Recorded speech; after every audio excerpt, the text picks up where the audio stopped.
Okay. Good evening. I will call the special school board meeting to order. First roll call, please note that all directors are present in person. Do I have a volunteer that has the mission and vision statement ready to read aloud? Thanks, Erin. Okay. At Decorah Community School District, we embrace student learning and well-being as our fundamental purpose. We will, in partnership with our students, families, and community, make the world a better place. The mission of the Decorah Community School District is learning, thriving, creating our legacy. The vision of the Decorah Community School District is Decorah Community School District will be a collaborative, innovative, learning-centered organization empowering students to embrace their personal strengths and create their future. Okay, so first I'll ask for approval of the agenda. So moved. I'll second. Okay, any further discussion? All in favor, please say aye. Aye. Opposed, same sign. Motion carries.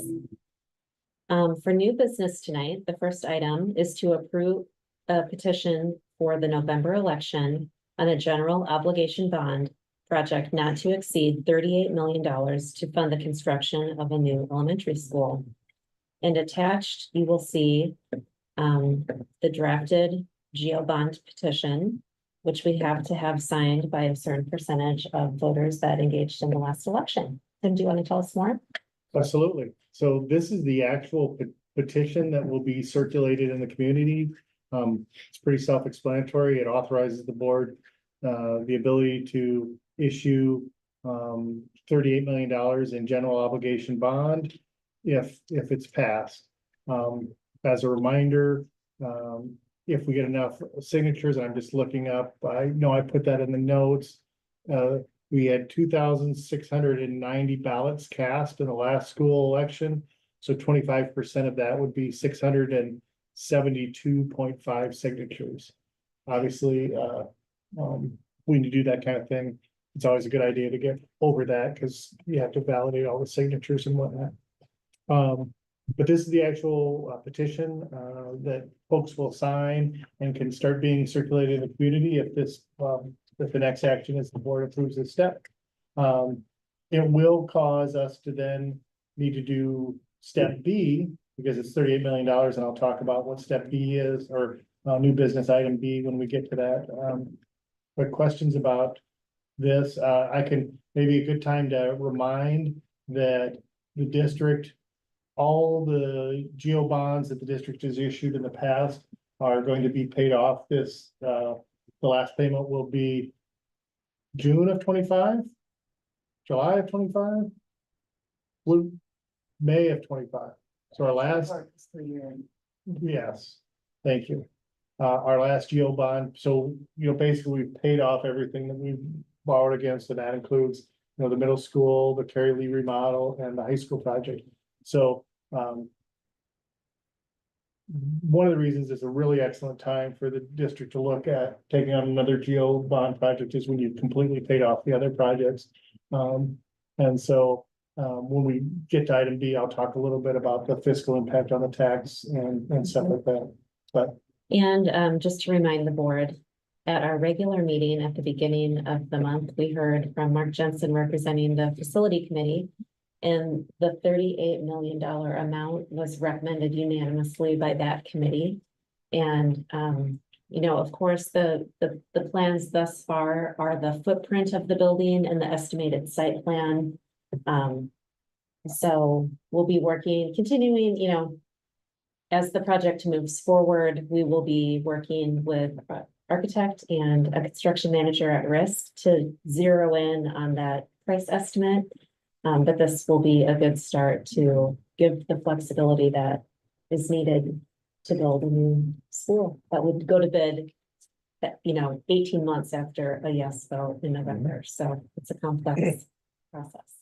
And this would include the demolition of John Klein School and also building tennis courts too. Yeah, this represents the tennis courts and then the site work. Well, demolition, tennis court site work, there's the storm sewer that kind of cuts diagonal through that we have to be wary of. Mhm. It currently cuts through, I guess, Hively, goes through about second base and it ends on Claiborne and, depending on how much, we could put a parking lot on top of it, but we wouldn't put a school on top of it, so we would either divert it when we get to the point where we're deciding where the actual school's going. Mhm. So that kind of site work, and then the geo pillars that'll be needed to build in that area.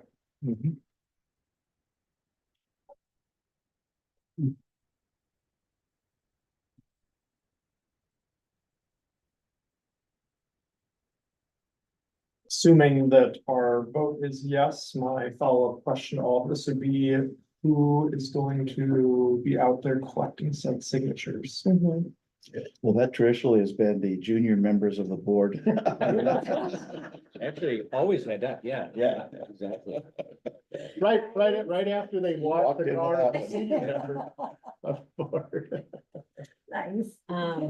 Tim and I actually had a call today with, our architect, Nick Hildebrand, and, the Donovan Group, and we asked that question, like, who is, in what ways are we collecting signatures, and, that could be, Aaron, you getting signatures from your neighborhood or a place of work. Yeah. Certainly, we're going to, be in contact with our facility committee, and other, people in the community. But I think that it's important for us to leverage the stakeholders that have been involved so far, and then to further expand that network, to find people with that are really well connected with a lot of social capital to get as many signatures as we can before the deadline. I assume maybe also an opportunity to place them and talk about banks and other industry businesses to place them in there as well. That's certainly a possibility. I mean, technically, after, this is all online, so after it's approved tonight. Anticipating an approval tonight. Anybody could go print out a copy and. Whether they're connected with the committee or not, we get signatures, but looking at businesses would be, certainly something we could do, Mhm. cause yeah, that'd be nice too, just to have the businesses support it. Certainly, I think it's in our best interest for the school district to have the petition available here and in other offices during hours that they're staffed, so people can stop into a school Sure. to sign and support as well. What is the deadline for this? I wanna say we need to get this, in by, I thought it was in August, August 26th. yeah, that feels like it's August 28th, Okay. August 28th.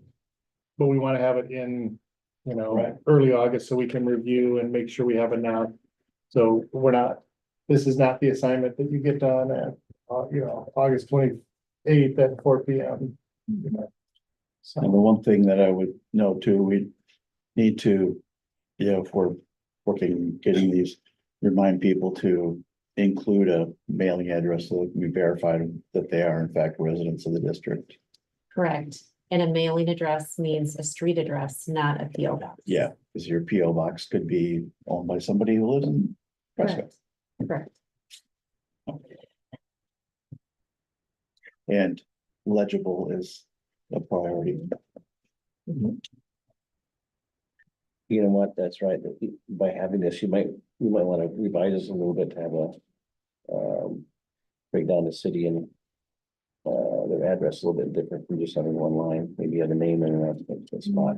I believe this is a form given to us by the Secretary of State. Yeah. Oh, I think we better use this one. Yeah, Yeah, Yeah, and I think it does say, like, include city, comma, state, comma, and zip code, no PO boxes, so that's very clear under the residential street address column, but yeah, this is a form okay. that we need to maintain Yeah, the got it. formatting. yeah, integrity. of the phone is But it right. is a lot to fit on one line. Yeah, but get whoever starts it out, and so it does a nice job. Exactly. Continue there, yeah. Couple of large employers like the hospital and with the college would be good ones to circulate this as well. So if we have volunteers in the community who would like to get signatures, they can stop out here and pick them up out here at the. Absolutely, yeah. or it's up, but it's Put it on the website too, they could just download it. Yeah, it's currently on the Yeah, website, so technically, when we would print it out tomorrow, but if somebody at home wanted to print it out and go around before it starts raining, they could do that tonight even.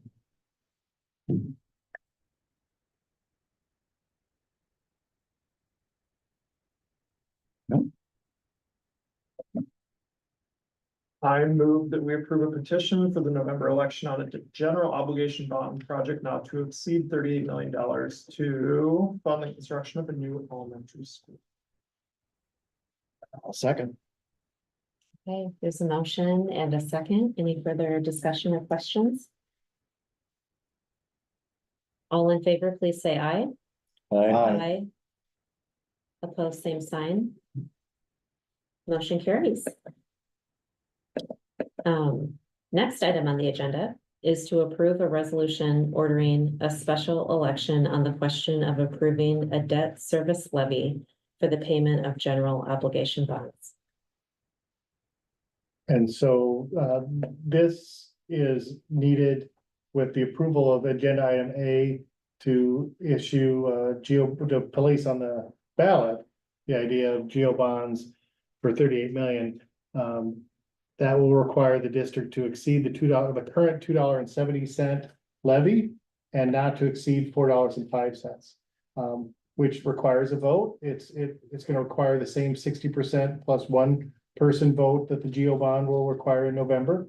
And as I started to say, so currently we have a debt service levy of $2.70. We need to go above that to fund this project by about 94 cents. So we will need to take our debt service levy up to $3.64. But the two choices in Iowa are either levy at 270 or you go beyond 270, not less than 405. But we know that we'll have it go up to $3.64 with a successful passage of a bond. And just kind of one of the things that, you know, the next thing is, okay, what will that look like on my tax? My property tax. And so, we have different documentation and which will be added to our website with a calculator where you can put your house in. But Brian and I were looking today and you've got a average home value of $250,000, and we understand there's lots of houses that are more than that, and there's lots of houses that are less than that. That's how averages work. I think, Tim, I think we need to clear that's the $250,000 assessed value, Assessed value. which is what they pay their taxes on after the rollback. After the rollback, yeah. So when you pay your taxes, you get a rollback from the state and there's a formula. And for the difference, that 94 cents difference on a house that's valued at 250,000 would be $104 per year. We also have talked about, it happens to be $61 a year for a $150,000 house. And if you want to double that, if you have a $300,000 house, it's $122 per year. But we'll have all that on the website that people can go look for themselves. But one of the things I put that in my note, it was Fair Week last week, and I did have a couple of people just ask me like, ask plus tell, like, hey, remember, we're done paying off we finished paying off the middle school, the high school and Carrie Lee. So people need to know that so that they know that the impact of this is lessened by the fact that we have room there to use that part of the debt service to fund this project. So, but that's what this is. So this would be the third part of the third thing that we need to pass. Previously, we put the revenue purpose statement on the September election. This is the ability to exceed the 270 on the debt service. And then in the November election, it will be the actual selling of the geo bonds to fund the elementary. So it's 3 votes, 2 elections, and 1 project. The board and any stakeholder involved in the project is certainly going to get this question, like, Mhm. how is this going to affect our taxes? Mhm. So we need to be completely transparent.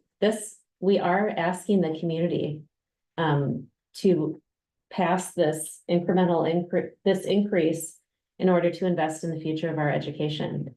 and to maintain the facilities of our school district. And we heard very clearly, the facility committee came to our to two of our previous meetings, talking about the need of what's needed at John Klein, and that the fiscal, after their 6+ months of meeting, they've identified the need of a tear down rebuild project to redevelop that Hively Island site for the best for both our students and staff, but also for the community. We're looking to redevelop and rebuild tennis courts with shared pickleball use, green space for community use, and this is an investment in our community that will help boost economic development, help recruit people to move to Decorah to work.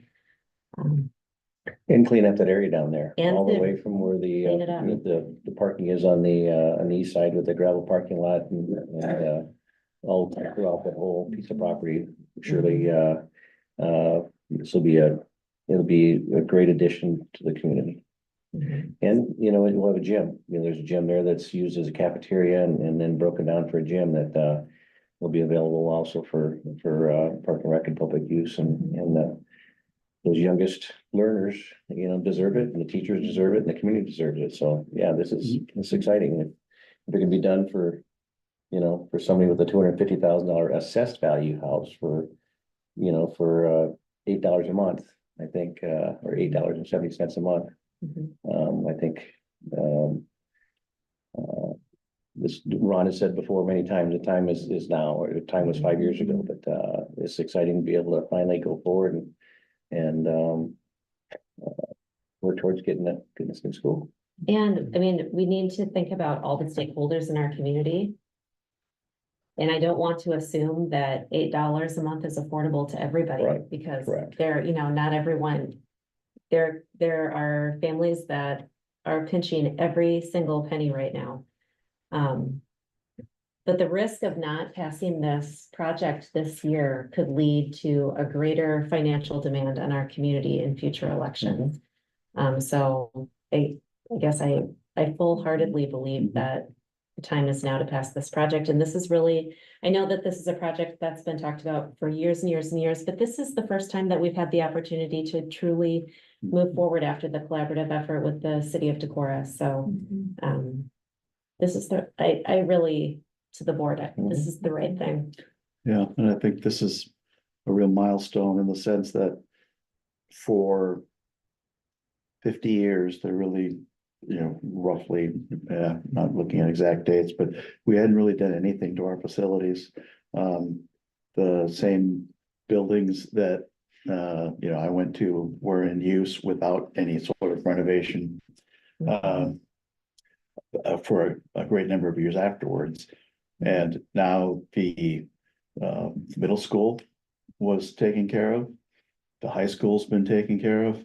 If we get this new Klein project, then our facilities are essentially ready for the next 50 years plus.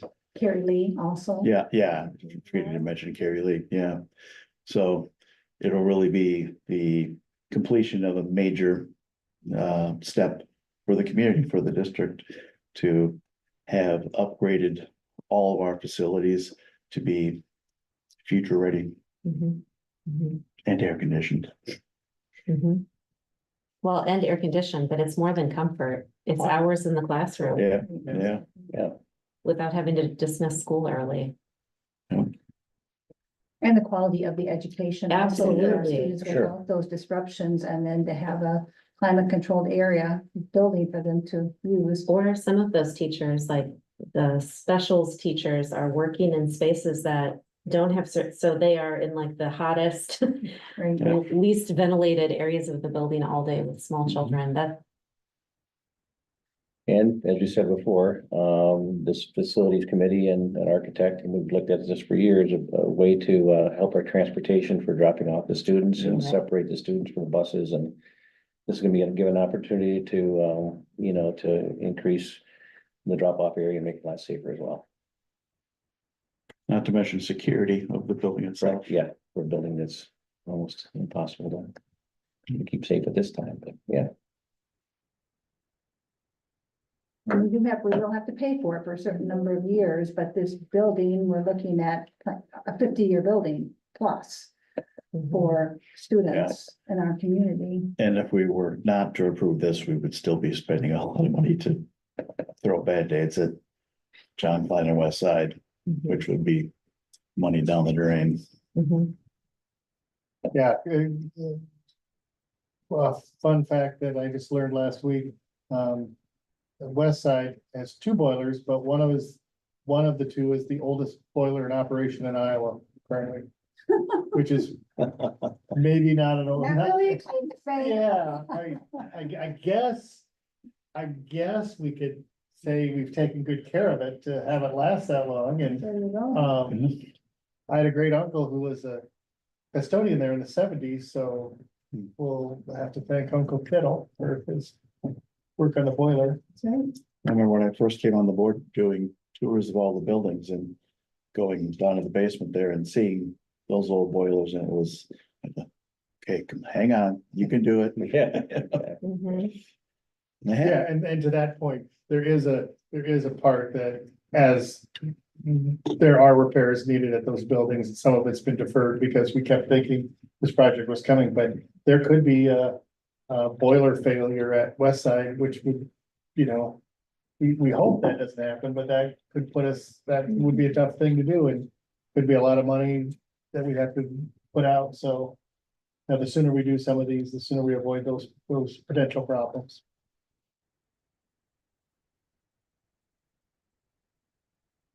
Looks like there's a formal resolution in here. It needs to be, Yeah. here too.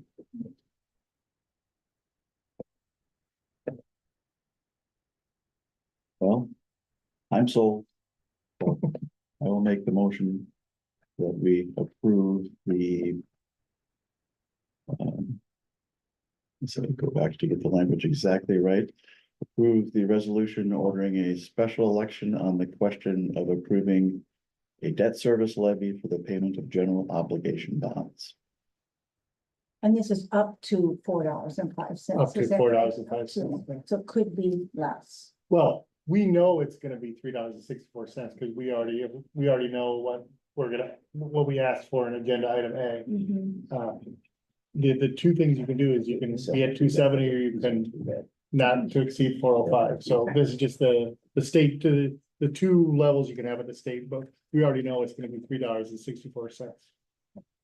Okay, so just Oh. remind yep, go ahead. I'll second the motion to approve this resolution. Okay, so we have a motion and a second. Are there any further questions or discussion? Okay, and we're gonna do a roll call to pass this resolution. Thank you. Brian? Aye. Aaron? Aye. Carol? Aye. Cindy? Aye, Ron? motion carries. The final item on our agenda is to approve the EMC insurance coverage for 2024 to 2025. So this is just our annual insurance and, we just met with, our representative on this week and, this past week, with the desire to get this premium paid within the 30-day window. We put it on the agenda item. It's an increase this year as all insurance, is going up. Probably the big things Kathy's got at the bottom. Kathy, thanks for putting together the comparison so we can look at last year and this year. That's super helpful for the board, just kind of see what's going up. So one of the bigger jumps was the increase, the general liability. We didn't have the full, so we added in, there's been an ability to add coverage beyond the $10 million in general liability. So we're gonna get back up to $15 million by general or in the like umbrella for liability, and that's for any kind of that cover, that's an umbrella, so it's just kind of general, not just for any kind of lawsuits that you might have. But if you look at all the other items, it does there's increases across the board, which is pretty standard. I guess the silver lining in this is our workman's compensation mod is low but it still went up. I wanna say our mod was, yeah, I was gonna say 57, 58, which is a really low mod. You can be under 1, you're doing well, so that's a good sign. Unless we had anybody who wanted to speak toward insurance in the room, that would be appropriate for them to say something at this time. If you have a 0.58 mod, that's the lowest mod I've seen in my 40-some years in business, so I would. If that is correct, which I know your mod's been very good. Yeah. Yeah. And Mark Lovelace and very good, so I have not, on purpose, have not been, in the whole thing, but. I do know that your experience mod is really, really low, and that has a lot to do with employees doing a great job so if most insurance companies, or more schools, if you will, start out with a 1.0 mod. So if you have average losses, you're gonna have a 1.0 mod, you're not gonna be surcharged, you won't be 1.1 or 1.3 or 1.5. And if your losses are lower than normal, it could be 0.87, whatever it might be. So 1.0 is average, so your mod being quite low, that literally reduces your premium by that much of a percentage. And that's a really big deal and can be a lot of money. So your workman's compensation, workman's compensation is a really tough line right now, and property is super, super tough, and liability as well. But yeah, I think the employees need to be credited with, let them to know that they've done a great job with that low mod. So Yeah, every little bit helps, absolutely. absolutely. And so virtually all school districts in Iowa buy EMC insurance, and then it's just your local, you buy it through a provider, and we use A&J Petersburg and get very good service, and so So you'd mentioned the silver lining and your triggers, like, no, that's a different company. yeah, That's West Bend. You're right there. Now, Yeah. so when you look at this, obviously have to have insurance coverage. I feel strongly that we need to make sure we have the $15 million general liability. And Kathy and I had conversations with Sean Gordon about that as well. And that was his recommendation. I guess the only other this is a management fund expenditure, but it's important for schools to have insurance. And as we were talking about the storms tonight, I would imagine insurance coverage will continue to go up for all Iowans and all school districts too, unfortunately. Yeah, I don't think it's going down. Like I said, I did this for 40-some years, and this is the increase in premiums and the losses that these companies have sustained over the years. It's been incredibly high, and a lot of the reinsurers that insure insurance companies are raising their rates, and that trickles down. So the employers mutuals, like I said, I think the last time I knew, they insured all but less than 10 schools in Iowa, and they've got coverages that they're pretty unbelievable. And this will be one of the first times I can vote on this, because I'm Freshly retired. freshly retired. You should make a motion. Should we assume there's also an increase from the purchase of the rest of the Hively Island as well, that the district now owns slightly more property than we did in the past? Probably not the Hively Island, but this property. Yeah. Yeah, the Hively would only have one building on it, so, and the liability would increase based on that, but surely this building. Mhm. And that's a really good point. We went from being renters to landowners. So obviously that's gonna increase that a little bit. Good point.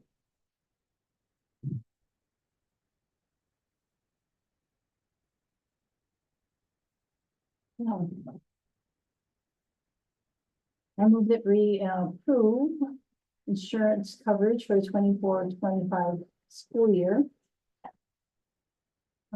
Through the A&J Petersburg Insurance. Sure, I'll second it. We have a motion and a second. All in favor, please say aye. Aye. Opposed, same sign. Motion carries. We're at the end of our agenda, so I will adjourn the meeting.